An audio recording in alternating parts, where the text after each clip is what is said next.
Taking the knee has been symbolic for many reasons. It's not a political act, it's something that brings people together and shows solidarity. For once we have got a platform to say this is what we need to challenge. It was very much authentic, important and relevant to society.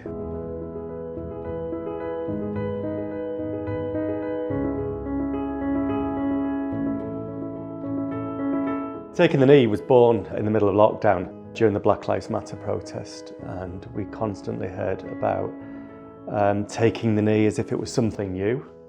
And so we had an idea about raising public awareness that taking the knee was nothing new, but unfortunately it remained unfinished business. So we got together a group of people who'd been previously working on exhibitions with us, an advisory panel of people of colour, with the idea that they put black voice into the exhibitions, and they advised the museums on how to do that. You've got to have people engaged right from the beginning.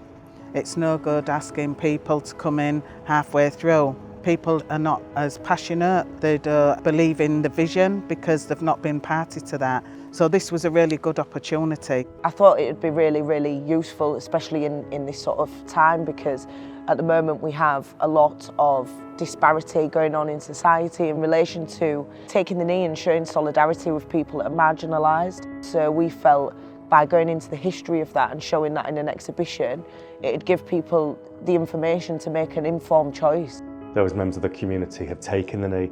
They have led anti-racism protests in Hull, and so therefore it was very fitting that through co-production as a vehicle they could guide us as to how we told that story. And that was brilliant because they had all the information and all the ideas in a way that the museum staff really wouldn't have had an understanding. So we began this process of meeting regularly, deciding what images we'd like or what we could use, and then how do we explain that to the public in a small amount of words? How do you convey that? It was about what you could personally bring to the meeting. We had a discussion what we thought, all went away and then brought back what we thought would be good resource for the next discussion, and so it evolved over time. I think what I brought to the exhibition was my activism experience and my work for racial equality and justice. Each one of us sort of took different sections and sort of went back and come back each week with a bit more information or any images that we could find. So I submitted a lot of images that were taken during the protests in 2020 that I attended. And it was important to work with local filmmakers to bring to this exhibition a film that spoke 1,000 words, as it were, enabling people coming to the exhibition to hear the individuals' voices, to hear the participants, and to get their take on the fight for racial injustice here in Hull. For a little time in my life, I can show that it's not just a minority of people who are trying to fight racism, and be actually part of a bigger group and show my disdain, I guess, to racism.